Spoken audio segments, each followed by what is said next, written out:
Alright, what's going on today, guys? In today's video, we're going to be taking a look at my picks for the top 5 underrated sorceries in Elden Ring. I just wanted to take a quick minute to thank all of you guys for coming out to the videos. The support has been absolutely insane lately. Subscribed or not, I appreciate every single one of you. But with that out of the way, let's get into the first sorcery at number 5. Kicking things off at the number 5 spot, we're going to be taking a look at Rock Blaster. This sorcery especially shines against those enemies that have little poise or even NPCs that can't really input read really well. What you guys are going to want to do is make sure you pair this with the Cerulean Tear for that unlimited mana for 15 seconds so you can just sit there and spam down the boss. This works especially well on Gideon because we all know by now that he can be really spammy with his sorceries, but as you guys saw with the gameplay there, he just could not stand up to it. So for NPCs or smaller enemies or enemies that have little to no poise, this thing really shines. But as you guys saw there, easy peasy, that's going to be Rock Blaster. Let's go ahead and move into the number 4 spot. Keeping things moving along at the number 4 spot, we're going to be taking a look at Crystal Torrent. This is going to be kind of another pseudo Comet Azure, except with this one, it's not going to take up as nearly as memory slots as Comet Azure does. This one only takes up 1, where Comet Azure takes up 3.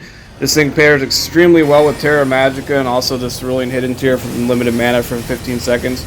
So you can just kind of stand there idle like you would with Comet Azure and just kind of spam the boss down. Works really well with the Crystalline Staff in your offhand to give that extra damage boost. And as you guys can see with Moog, anything that can kill him before a phase transition, I definitely feel like is really worth mentioning, especially sorcery-wise. You guys can grab this one from the Celia Hideaway in Caelid. It'd be kind of a pain with the triple Crystalline bosses, but I'd say it's definitely well worth it. But that's going to be Crystal Torrent. Let's go ahead and move into the number 3 spot. Keeping things moving at number 3, this is going to be Great Irregular Bubble. I want to give a shout out to Gino Machino. I will make sure to leave a link to his run in the description. But this thing pairs extremely well with Assassin's Gambit. When you enter the boss arena and just not aggro the boss, you can just fire these things off before the boss even notices you. As you can see here, we're just going to do Morgott. Just make sure you guys do Assassin's Gambit. And with this corner right here, he still hasn't even detected me whatsoever. So we're just going to go ahead and throw down Terra Magica and drink the Physic for unlimited mana and also the increased magic damage.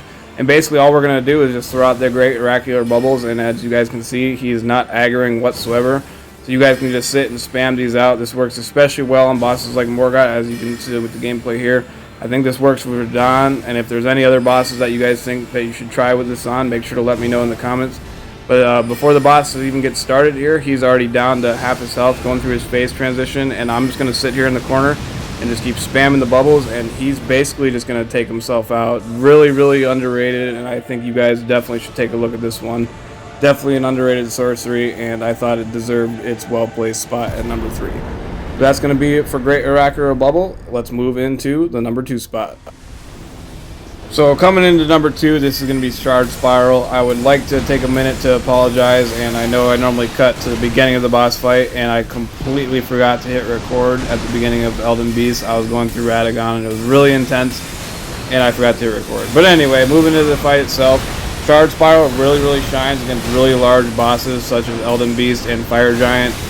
With any time I fight Elden Beast, this is my designated Elden Beast killer. As you guys can see with the gameplay, he's already well under half his health. This thing is absolutely ridiculous. It's a really slow sorcery, but its tracking is absolutely incredible, and it's definitely well worth using. And it is worth mentioning as at the same time that this is a chargeable sorcery, so you can use this with the Godfrey icon for the increased charge damage. I just feel like with these kind of fights, you can just kind of spam it out, and it doesn't really matter, especially on these bigger bosses. You can obtain this sorcery by completing Selen's questline. A little bit drawn out, but you know what? You get Azure's set, you get Lusat's set, you get Comet Azure, and you get Stars of Rune. A little bit of a sad ending, but we all know by now how FromSoft designs their quests. There's very little to none that end up in a happy ending. But I think where their sorcery really shines, as I mentioned previously, is against these really large bosses. The damage definitely speaks for itself, which larger bosses where you can't really rely on Comet Azure or Crystal Torrent or something where you can just stand there idle in the sigil and spam them down. Like I mentioned previously in the video, whenever I face Elden Beast, I always turn to this sorcery. It's never let me down, because as it passes through the enemy, it does damage over time, and it just completely makes the bosses really easy. And as you guys saw in the gameplay, Elden Beast did his very best to kind of distance himself between me, but with Charred Spiral, it can make this boss really easy. I kind of wish we could have used Torrent this fight. I know that's a really popular opinion in the community, and I definitely agree with that. But with personal preferences out of the way, that's going to be Charred Spiral. Let's move into the number 1 spot. Wrapping things up at number 1, this is going to be Night Comet.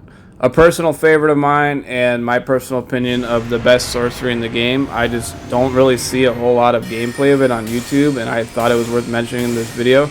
This sorcery has pretty much carried me through any mage playthrough whatsoever, apart from Comet Azure or Stars of Rune. Against those bosses where you can't really stand idle and you can just spam them down, this thing is absolutely insane, and I definitely recommend you guys taking a look at this one.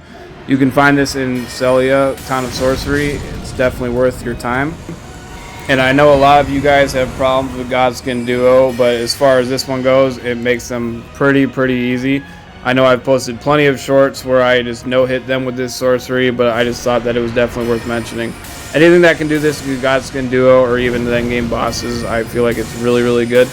But make sure you guys are using the Staff of Loss in your offhand to boost the Knight's sorcery by 15%. You can just still use your Lusats or your Carrion Regal Scepter at the same time to get the extra damage, but it'll just boost it in offhand regardless if you're using it. But that's going to be Night Comet, and that's also going to be today's video. As always, I appreciate you guys coming out, and I hope you guys have a good rest of your day. Thank you.